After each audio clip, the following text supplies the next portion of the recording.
দেখো আমরা gross total income করা শুরু করেছিলাম, তার মধ্যে কি আবার ইনক্লুড হলো, আগের দিনকে আমরা পড়েছি স্যালারি, তারপরে কি পড়েছি আমরা ইনকাম ফ্রম হাউস প্রপার্টি। এই ইনকাম ফ্রম হাউস প্রপার্টি পড়তে গিয়ে আমরা ক্যাপিটাল গেইনও করে নিয়েছিলাম কিন্তু, তাই তো? রিপিট না মারলে বোঝা যাবে না। রিপিটে কি বলছি, যে অঙ্কনের যদি একটা ফ্ল্যাট থাকে, অঙ্কন যদি সেটাকে বিক্রি করে টাকা ইনকাম করে, তাহলে ওটা চলে যাবে আমার ক্যাপিটাল গেইনের মধ্যে। আর যদি সেটা ও রেন্টে দিয়ে দেয়, সেই ইনকামটা চলে আসবে আমার ইনকাম ফ্রম হাউস প্রপার্টিতে চলে আসবে। এবার বলছে profit and gains of business or profession, এর एग्जांपल কে দেবে? डॉक्टर উকিল लॉयर डॉक्टर सीए এই সব তো এটা বুঝবে না, আমাকে বোঝাতে হবে তো ছোট্ট করে। সে নিজের কোনো স্কিল বা প্রফেশন থেকে যদি কোনো আয় হয় সেটাকে মানে যেমন কোনো স্পেশালাইজ আরে এনি টাইপস অফ প্রফেশন থেকে, any types of business or profession থেকে তুমি ইনকাম করছো। তুমি স্কুটি বাইক চালানো শেখাও, লোকনাথ মোটর সার্ভিসে চাকরি করো, পিজিবিপি। আর পরীক্ষায় আমাদের শর্ট ফর্মগুলো জিজ্ঞাসা করবে, ঠিক আছে, কলেজের হোক আর যাই হোক। স্যালারিটা স্যালারি থাকে, ইনকাম ফ্রম হাউস প্রপার্টি হয় গিয়ে HP, profit and gain of business আর প্রফেশন হয় পিজিবিপি, ক্যাপিটাল গেইন হয় গিয়ে আমাদের সিজি, আর ইনকাম ফ্রম হাউস প্রপার্টি হয় আমাদের আইওএস। মনে রাখবে, ঠিক আছে? এরকম কথা বলবে। তো এখন কথা হচ্ছে, আমাদের মহানায়ক উত্তম কুমার আমাদের স্টুডেন্ট, তো তুষার কি করছে, আমাদের লটারি খেলেছে। তো লটারি খেলে ও যে ইনকামটা করেছে, সেটাই তো এখন কোনো পরিশ্রম করেনি, ওটা ফটকা ইনকাম বলতে গেলে। তো এই ইনকামটা কোথা থেকে যাবে? হ্যাঁ, ইনকাম ফ্রম আদার সোর্সেস। এখন তুষার আর কবি তর্ক লাগিয়েছে, এখন বৃষ্টি হবে, বলছে এখন বৃষ্টি হবে না। এই জুয়াতেও যে জিতে যাবে, সেই ইনকাম কোথায় যাবে? Other source. এবার ধরো আমাদের টিউশন, আমাদের টিউশন কোন কিসের আন্ডারে যাবে? প্রফিট এন্ড পিজিবিপির মধ্যে যাবে, ইনকাম ফ্রম আদার সোর্সে যাবে না। এইখানে ডেসক্রিপশনটা এরকম করে দেবে। সাপোজ অঙ্কন, ও যে প্রফেশনে আছে, অফিস থেকে ছুটি হয়ে যাওয়ার পর ও টিউশন করে। তো আগামী দিনে ও টিউশনটা থাকতেও পারে, নাও থাকতে পারে। ওর অফিস থেকে ফেরার পথে যে টিউশনটা হয়, সেটাতে ওর মেন ইনকাম নয়, ওর অফিসটা হচ্ছে কি মেন ইনকাম। তাহলে কিন্তু ওর টিউশনটা ওর ইনকাম ফ্রম আদার সোর্স হয়ে গেল, মনে থাকবে। আর আমি যেরকম, আমার টিউশনটাই সব কিছু। আমি টিউশন থেকে যেটা ইনকাম করি, তোমাদের কাছে হাত পেতে যে ফিসটা আমি নিই, তারপরে তোমরা টাইমে ফিস দাও না। তো এই যে ফিসটা আমি কালেক্ট করি, দিস ইজ কল পিজিবিপি, ঠিক আছে? এবার একটা লোকের তো 2-3টে প্রফেশন তো একসঙ্গে থাকতেই পারে, সেই হিসাবে কিন্তু ক্যালকুলেট হয়। এবার বলছে একটা বিজনেস করছি, ইশিকা। তো ইশিকার ধর একটা ক্লাব আছে, সেখান থেকে ও বিজনেসম্যান, ওখান থেকে ও যা ইনকাম করছে আলাদা কথা। এছাড়াও ওর ধরো ক্লাব আছে, ধরো তোমার গড়িয়াতে, ঠিক আছে, আর বাগুইয়াটিতে ওর এফএল শপ আছে। কোনটা অ্যাকচুয়াল প্রফেশন কি করে বুঝবো? কোনটা পিজিবিপি, কোনটা ইনকাম ফ্রম আদার সোর্স কি করে বুঝবো? এটা বেশি ইনকাম হচ্ছে। সেগুলো তো পরের কথা, ক্যালকুলেশনে আমরা পরে আসবো। বেশি ইনকাম বলো না, যেটা ফিক্সড ইনকাম। এবার ডিস্ক অ্যান্ড পাব এমন জিনিস সবসময় লোক আসে, আবার অ্যালকোহল শপ, এফএল শপে ডেলি লোক আসবে, পৃথিবী উল্টে গেলেও আসবে। ওর দুটোই তো ফিক্সড ইনকাম। এরকম যখন কোশ্চেন দেবে, ওর দুটোই পিজিবিপি, ঠিক আছে? এখন ও সাইডে, ও যে এই ক্লাব এবং এফএল শপ চালায়, ও তো নিজে যায় না, ওর তারপরেও পয়সা দরকার। ও একটা কোচিং বানিয়েছে, যেখানে টিউশন ক্লাসেস হয়। তখন তুমি ওটাকে ইনকাম ফ্রম আদার সোর্সেস দিতে পারো। এবার ওর কোচিংটাও দাঁড়িয়ে গেল, ও জীবনের কোনদিন কোচিংটাকে বন্ধ করবে না, ওখান থেকে প্রচুর ইনকাম আসে, ব্যাস ট্রান্সফার হয়ে চলে আসবে পিজিবিপি। বলাতে পারবো না। এখন এতগুলো প্রশ্ন হয়ে যাওয়ার পর গভর্নমেন্ট বলছে যে আপনি একটা কাজ করুন, এবার এদের গ্রস টোটাল ইনকাম বার করুন। তো এই পুরো যা ইনকাম আছে সবটাকে একসাথে করে আমি এখানে গ্রস টোটাল ইনকাম বার করি। তাহলে এবার তোমাদের মনে প্রশ্ন আসবে যে স্যার এত নাটক করার কি আছে, যা কামাই ও সব একসঙ্গে জুড়ে দিয়ে তো টোটাল ইনকাম করে দিতে পারছো। দেখো আমি তোমাদেরকে খুব ফ্র্যাঙ্কলি তোমাদেরকে একটা কথা বলছি, এই শুধু ইনকাম ফ্রম হাউস প্রপার্টি ভালো করে পড়তে গেলে 15-20 ঘন্টার ক্লাস থাকে, ঠিক আছে? সেখানে আমি তোমাদেরকে একটা করে করে পার্ট ক্লিয়ার করছি, তাই একটু সময় লাগছে। একদম খুব ক্লিয়ার করে বলে দিই, ইনকাম ট্যাক্সের পড়াশোনা করছো, টিডিএস আমাদের কমপ্লিট হয়েছে। আমি যদি তোমাদেরকে এরকম ভাবে ক্লাস করাই, এটাতে এতে এত পার্সেন্টেজ জুড়ে দাও, এতে এত পার্সেন্টেজ ট্যাক্স আছে, হিসাব করো, বেরিয়ে যাও, তাহলে এটা হয়ে গেল অনলি ফর ক্লাস। আমি যা টোটাল ডেসক্রিপশন তোমাদেরকে ভিডিওর মধ্যে দিয়ে দিচ্ছি প্রত্যেকটা ক্লাসে, আগের অনেকগুলো ক্লাসে ভিডিও হয়নি, সেগুলো পরবর্তীকালে আমরা তখন আমাদের পোস্ট করবো, কারণ ক্লাস তো ক্লাসের পর চলতেই থাকবে। এমনভাবে ট্যাক্স ক্লিয়ার করো, বিশেষ করে আমি এই ব্যাচটার একটু প্রবলেম ক্রিয়েট হয়েছিল বলে তারপরে যখন আমি ইনকাম ট্যাক্সে ইনভলভ হলাম, আমি আজকের ভিডিওতে তোমাদেরকে বলে রাখছি, ভিডিও যখনই শুনবে এই কথাটা ডায়লগটা শুনতেই থাকবে আমার। এমনভাবে ট্যাক্স ক্লিয়ার করে এই ঘর থেকে বেরোবে, জিএসটি ক্লিয়ার করে এই ঘর থেকে বেরোবে, ট্যালি ক্লিয়ার করে এই ঘর থেকে বেরোবে, এক্সেল ক্লিয়ার করে এই ঘর থেকে বেরোবে। কোনো ইনকাম ট্যাক্স অফিসে শুধুমাত্র জব করার জন্য নয় বা ট্যাক্স কনসালটেন্ট হওয়ার জন্য নয়, ফাইন্যান্স ডিপার্টমেন্টে দেশ চালাতে পারবে এরকম ভাবে ট্যাক্স শিখে বেরোবে। এত বড় কথা বলে দিলাম।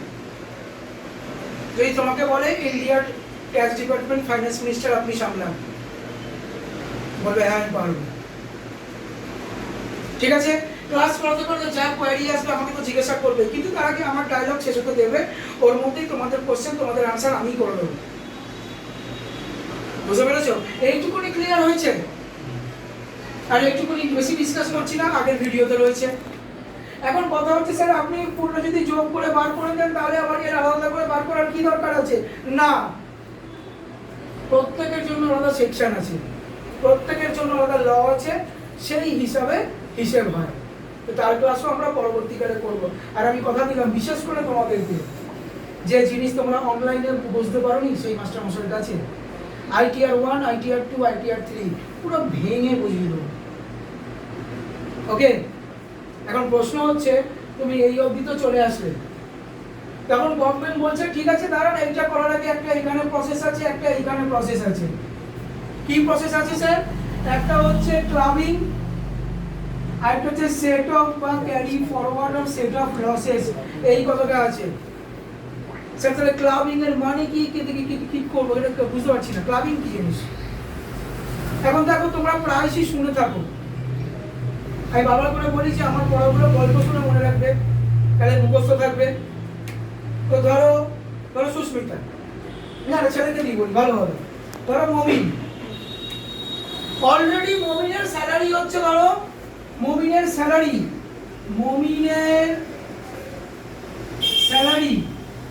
5 লাখ, ঠিক আছে? মমিনের স্যালারি কত বললাম?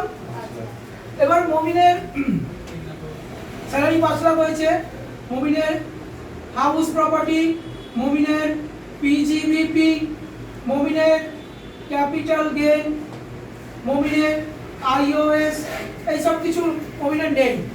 ধরো সাপোজ গভর্নমেন্ট বলে দিয়েছে আপনার 8 লাখ টাকার উপরে আমি ট্যাক্স নেবো, 8 লাখ টাকা গ্রেটার দেন হয়ে গেলে ট্যাক্স নেবো। কি বলেছে? বলেছে আপনার 8 লাখ টাকার উপরে হয়ে গেলে ট্যাক্স নেবো, এটা গভর্নমেন্ট বলেছে। তো স্যালারি তো 5 লাখ। এবার মমিনের কাছে একটা প্রপার্টি এক্সট্রা আছে, ধরো 15 লাখ, প্রপার্টি বলবো না ঠিক, ও কোথাও দিয়ে ইনকাম করেছে 15 লাখ টাকা, 5 লাখ ধরো, আরো কমিয়ে দিলাম 5 লাখ ধরো, 5 লাখ টাকা। এখন এই 5 লাখ টাকা মমিন যদি এখানে দেখায় আমার আরেকটা ইনকাম আছে সামথিং কিছুতে, বা এর মধ্যে কোনো একটাতে আমার 5 লাখ এক্সট্রা হয়েছে, তাহলে হয়ে গেল 10 লাখ। এখানে 8 লাখ বলেছে, তাহলে এক্সট্রা 2 লাখের উপরে আমার ইনকাম ট্যাক্স চলে যাবে। ধরো মমিনের কাছে 1.5 কোটি টাকা আছে,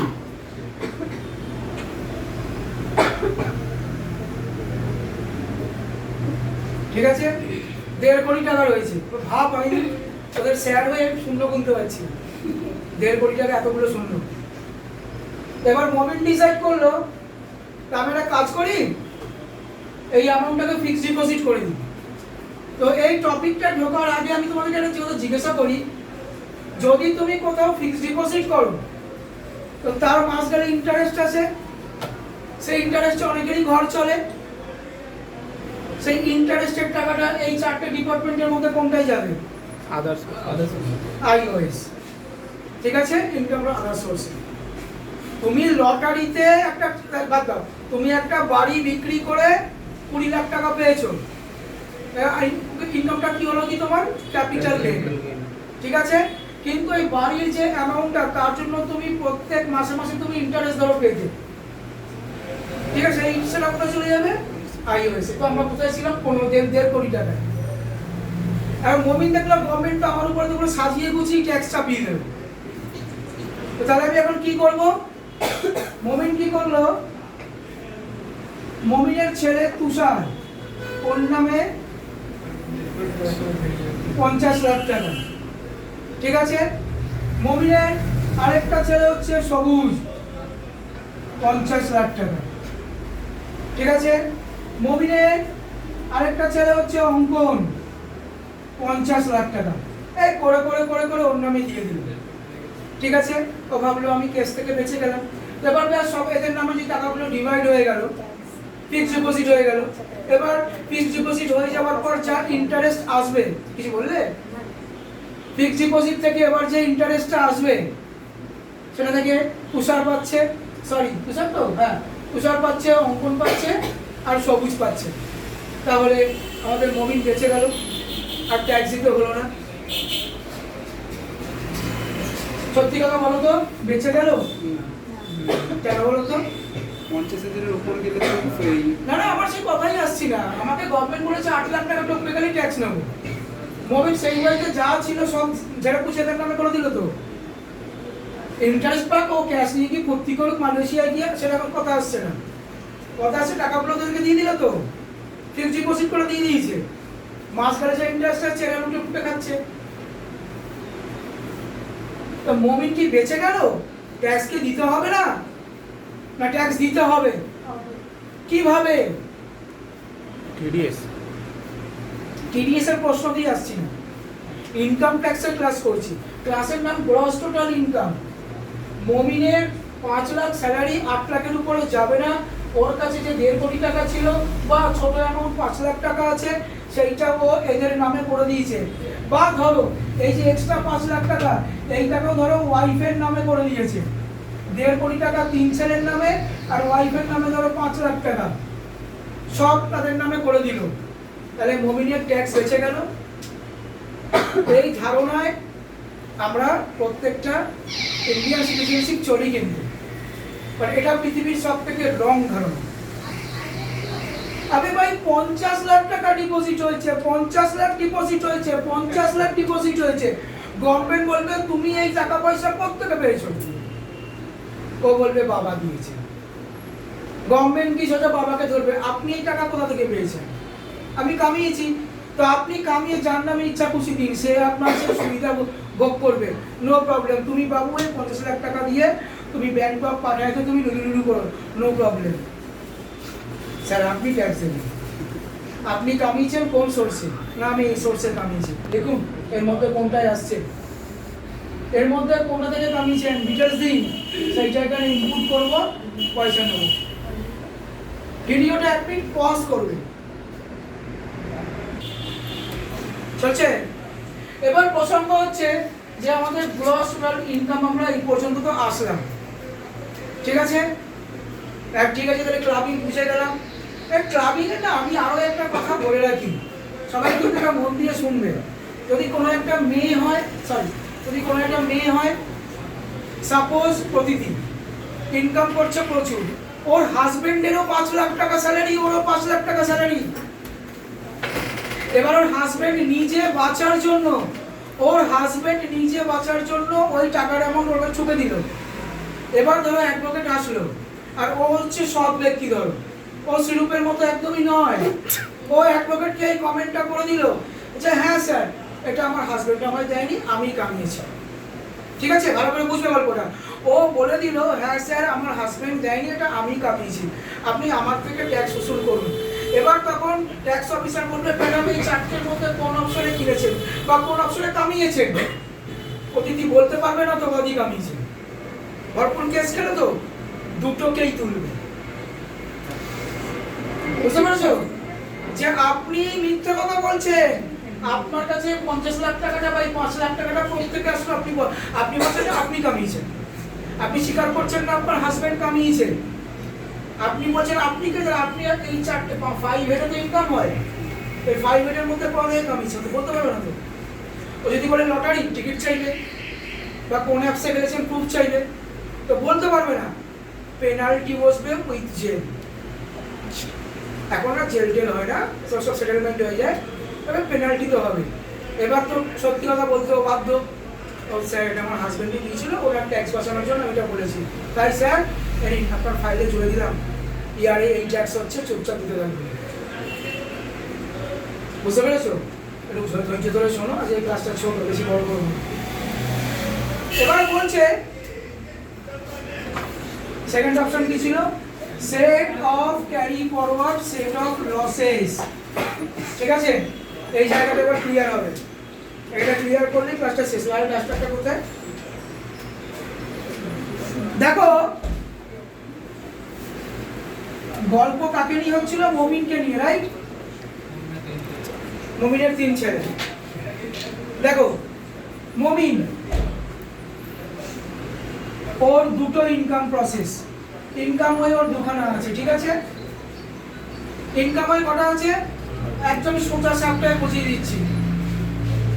ওর একটা বিজনেস থেকে, ধরো একটা পিজিডিপি থেকে একটা বিজনেস হচ্ছে, একটা আইওএস থেকে একটা বিজনেস হচ্ছে, ঠিক আছে? তো পিজিডিপি থেকে ওর বিজনেস প্রফিট হওয়ার কথা 8 লাখ টাকা, আইওএস থেকে ওর বিজনেস হওয়ার কথা ধরো 8 লাখ টাকা, সমান সমান কত হওয়া উচিত? 16 লাখ টাকা হওয়া উচিত। তো তার মালটা ধরো তোমার ইনকাম ফ্রম আদার সোর্স থেকে ইনকাম কম হয়ে গেছে, ধরো এই 8 লাখ টাকাটা ধরো তোমার ওর 6 লাখ হয়ে গেছে, ঠিক আছে? তাহলে ঘাটতি কত হয়ে গেল? 2 লাখ টাকার ঘাটতি হলো। এবার এটা ধরো 2026 এর কেসই বলছি, ও 26 ধরো এই কেসটা ভোগিয়েছে, ঠিক আছে? পরের মাসে বা তার পরের মাসে বা তার পরের মাসে মমিন এই বিজনেসটা করে এই জায়গার ঘাটা পূরণ করে দিল। বোঝাতে পারলাম? ঘাটা পূরণ করে দিল।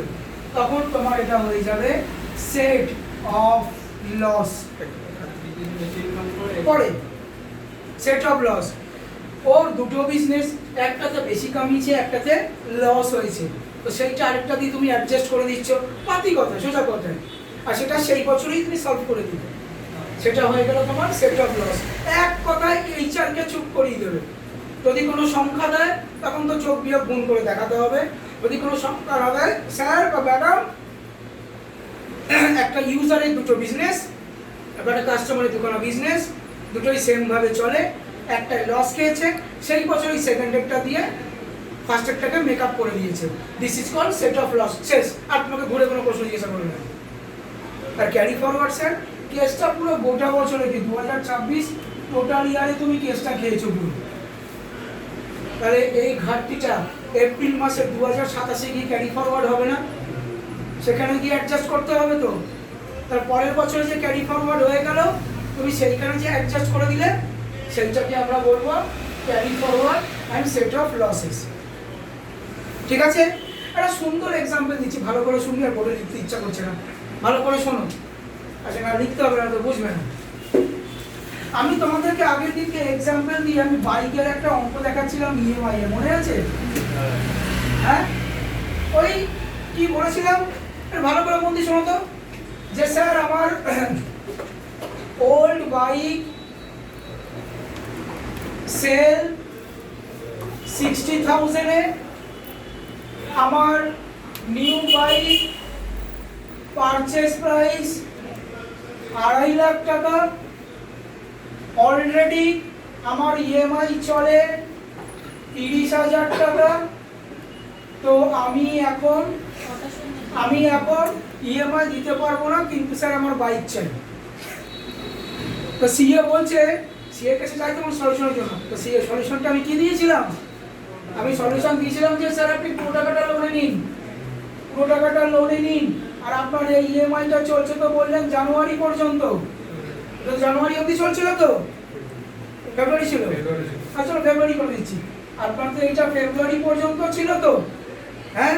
তো তাহলে আপনি মনে করুন না, এই ইএমআইটা যেমন চলছে যদি পুরো অ্যামাউন্টটা লোন নিয়ে নিন, তাহলে এইটার ইএমআই আসছে আপনার 9,000 টাকা করে। তো যদি 9,000 টাকা করে আসে, তাহলে August, September, October, November, December, January 1, 2, 3, 4, 5, 6, তাহলে আপনার 54,000 তো ক্লিয়ার হয়ে গেল স্যার। এরপরেও আপনার এই 60,000 টাকার মধ্যে কিন্তু 6,000 টাকা হাতে পড়ে আছে। ফেব্রুয়ারি মাসে আপনি এক্সট্রা আরো 4,000 টাকা ঢুকিয়ে আপনি ম্যানেজ করে দেবেন। আর চলো, আমি তো ইনকাম ট্যাক্স জানি, যদি এরকম ভাবে সাজানো যায় যেই বছরের প্রবলেম সেই বছরই সলভ করে দিই, ঠিক আছে? প্রায় প্র্যাকটিক্যালি বলছি, আমি আমার এক্সাম্পলটাই দিচ্ছি। সারা মাস আমি জুলাইটা কামালাম, আজকে 18 তারিখ, অলমোস্ট আমার ম্যাক্সিমাম স্টুডেন্টদের ফিস প্রায় শেষ, কৃষিকার বাকি, শুভর বাকি। চলো, তো কীভাবে ক্যালকুলেশন করছি? ধরো টোটাল আমার যা ইনকাম হয়েছে, আমি ইনকাম করে দেখতে পারলাম আমার 30,000 আমার যদি ইএমআই হয়ে থাকে, যা কামিয়েছি তার সংসার খরচা সব কিছু মিলিয়ে যে যেখানে পাই সব কিছু পেমেন্ট করেও আমার হাতে সেভিংসে, আমার হাতে ধরো এই মাসে সেভিংসে পড়ে আছে 30,000 টাকা, সেভিংসে 30,000 টাকা পড়ে আছে। তো আমি এখান থেকে 9,000 টাকা কাটিয়ে নিই, তাহলে ওই 60,000 টাকাটা আমার ফেব্রুয়ারি থেকে মার্চ অবধি গেল। যদি পরের মাসে আমি এরকম ভাবে আবার কামাতে পারি, তাহলে আমার এইটা এপ্রিল অবধি গেল। যদি আমি আরো কামাই, ওটা পরের বছর চলে যাচ্ছি, কিন্তু ক্যারি ফরওয়ার্ডের কোনো প্রশ্নই আসছে না, ঠিক আছে? যদি আমি এরকম করে যদি আমি ডিসেম্বর অবধি চালাতে পারি, তাহলে আমার জানুয়ারি, ফেব্রুয়ারি, মার্চ, এপ্রিল, মে, জুন সিকিউর হয়ে গেল। সেট অফ লসেস হলো কি? ঠিক আছে, আপনি দেখতে পাচ্ছেন আপনার সামনে গর্ত আছে। প্রসিডিওর আপনি এমন চালান বা নিজেকে আপনি ফিট এমন রাখুন, হয় দৌড়ে গ্রীষের মতো উড়ে যাবেন, আর নাহলে আপনার কাছে মেটেরিয়াল আছে, আপনি গর্তের উপর চাপা দিয়ে এগিয়ে চলে যাবেন। এটা তোমাকে জানতে হবে। এবার একই সিস্টেমের মধ্যে ক্যারি ফরওয়ার্ডও হচ্ছে। হাতে 60,000 টাকা আছে, ডিসেম্বর অবধি আমি টানলাম, ঠিক আছে? যে ডিসেম্বর মাসে আমার সব থেকে বেশি খরচা, তোমাদের এক্সাম ফিস জমা দেবো, এই জমা দেবো, ওই জমা দেবো, তারপর জিএসটি আছে, প্রচুর আমাদের খরচা, আমার খরচা ম্যাক্সিমাম। আবার ঘুরতে যাওয়া আছে, ঠিক আছে? তাহলে ওইখানে আমার একটুখানি অসুবিধা হয়ে গেল। তাহলে ডিসেম্বর যদি আমি ওইখান থেকে টাকা ঢুকিয়ে দিলাম, তাহলে ওদিকে জুনের জায়গায় আবার মেতে শেষ হবে, আর এপ্রিল টপকাচ্ছে তো, তাহলে ক্যারি ফরওয়ার্ড হলো তো। আলটিমেট আমি কি লসে থাকলাম? এই মাসে এই বছর লসে আছি না ওই বছর লসে আছি? আবার আমার সঙ্গে অঙ্কনরা, আমার সঙ্গে অভয়, আবার সিরু, আবার লাল যদি যাবে বিষ্ণু, আবার ক্যাম্পেনিংয়ে যাব, আবার স্টুডেন্ট আসবে, আবার ক্লাস হবে, আবার যেমন তেমন রানিং হয়ে যাবে। তো আবার তো ব্যাপারটা রানিং হয়ে গেল। তাহলে এই বিজনেসটার এক্সাম্পল তোমার সেট অফ লসেসও হলো, ক্যারি ফরওয়ার্ড দুখানাই হলো। বুঝতে পেরেছো? আর ম্যাক্সিমাম বিজনেসম্যানরা কেউ সেট আপে চলে না, সারা দুনিয়া জুড়ে ক্যারি ফরওয়ার্ডে চলে, পুরো দুনিয়া ক্যারি ফরওয়ার্ডে চলে, পুরো দুনিয়া ক্যারি ফরওয়ার্ডে চলে, পুরো দুনিয়া। তুমি বলো 99 ইয়ার্সের লিজ নিয়েছে একটা লোক, 99 ইয়ার্স বাঁচে? হ্যাঁ, তার ছেলে সেই বিজনেস চালাচ্ছে, ভাড়া দিতে হচ্ছে, ইনকাম কোনো মাসে কম, কোনো মাসে ইনকাম বেশি। ফোনের দিক থেকে ভাবো তো, তোমাদের একটা ভালো আউটলেট কি হলো? OnePlus কোম্পানি স্টোরি দেখে নিয়েছো কি অবস্থা এখন? আমি যেদিনকে দেখছিলাম OnePlus-এর যা অবস্থা, OnePlus ইন্টারন্যাশনালি সব জায়গায় সেল বন্ধ করে দিচ্ছে। ব্যক্তিগত কি অসুবিধা ছিল ওদের ব্যাপার, শুধুমাত্র ইন্ডিয়াতেই চালাচ্ছে। আর ইন্ডিয়াতে তো কেমন চালাচ্ছে, আপডেটেড আর কিছু বার করবে না, যেরকম ডিজাইন লাস্ট যা বার করেছে ওইগুলোই কন্টিনিউ করবে। এবার লোকজন সব চাইছে, ম্যাক্সিমাম লোক, দেখ আমি কোনো কোম্পানি মার্কেটিং করছি না কেন, কিন্তু আমরা সাধারণ মানুষ, আমরা দেখবো পকেটে টাকা আছে মানে আইফোন, টাকা কম আছে মানে স্যামসাং। এই যে মিডিলের যে কোম্পানিগুলো বন্ধ হচ্ছে খুলছে, বন্ধ হচ্ছে খুলছে, আমাকে একটা কথা বলতো, এখনো পর্যন্ত প্রচুর লোক স্যার স্যামসাং এর ফোন কিনবো না, হ্যাং করে। হ্যাঁ রিস্টার্ট হচ্ছে, এই চলছে, হ্যাঁ হচ্ছে তো, তো অস্বীকার করার কিছু না, প্রত্যেকটা ফোনই ডিস্টার্ব করে। আপনি 20,000 এর একটা প্রোডাক্ট কিনবেন আর 1 লাখের একটা প্রোডাক্ট কিনবেন, ডিফারেন্স তো থাকবেই। আচ্ছা আমার এই ফোনটা দিয়ে ক্লাসের ভিডিও হচ্ছে, ভিডিও করছো, পাইথন হচ্ছে, কল ভিডিও তো রয়েইছে, আবার এটা ইউটিউবে পোস্ট হবে, হাজার একটা কাজ সবই এই ফোনের মধ্যে হচ্ছে, তো খাচ্ছে প্রেশার ভাই। তুমি যত প্রেশার দেবে তোমার ফোনে, তো ফোনটাকে তো সেই রকম রাখতে হবে। আর ম্যাক্সিমাম ছেলেদের ফোন খারাপ হচ্ছে কিসের জন্য? গেম খেলার জন্য। হাই লোডের গেমগুলো ইনস্টল করছো 6-8 GB র্যামের মধ্যে, তো ফোন কত প্রেশার নেবে, তাই না? তাহলে আমার উচিত না সবসময় বিগ ব্র্যান্ডে যাওয়া? মেয়েরা কি করে, সব মেয়েরা নয়, কিছু মেয়েরা কি করে, হাতি বাগান থেকে জামা কাপড় কিনবো, কেন? অনেক রকমের হবে, ডেলি একটা করে পড়তে পারবো। ছেলেরা কি হয়, একটা দুটো পরবো, ভালো কিনবো। এবার যেই তোমার দশমী মিটে না, জামা কাপড়গুলো পুরনো হয়ে গেল, আমি কালী পুজোতে এইগুলো পরবো না, আর আমরা দেখো ওইটাই করে চালিয়ে দেবো। ব্যাপারটা এইখানে, তুমি ব্র্যান্ড ইউজ করবে না ডেলি ইউজেস ইউজ করবে, বুঝতে পেরেছো? OnePlus, আচ্ছা লাভটা কি হলো, OnePlus ধসে গেল, স্যামসাং কিন্তু এখনো দাঁড়িয়ে রয়েছে। হ্যাঁ, মাইক্রোম্যাক্সের ফ্যাক্টরি স্যামসাং নিয়ে নিল, মাইক্রোম্যাক্সের ফ্যাক্টরি স্যামসাং নিয়ে কি বললো, আমি চালাবো স্যার, আপনার কি লাগবে? তাহলে ওনার ম্যানুফ্যাকচারিং ইন্ডিয়াতে, ওনার সেলস ইন্ডিয়াতে, প্রোডাকশন ইন্ডিয়াতে, স্যালারি ইন্ডিয়া, সব ইন্ডিয়াতে, তো ওর প্রোডাকশন তো বেশি হবেই, বুঝতে পেরেছো? এই ক্লাস ছোট ছিল, এই অবধি গ্রস টোটাল ইনকামের ডেফিনেশন পুরো কমপ্লিট। স্টপ করো।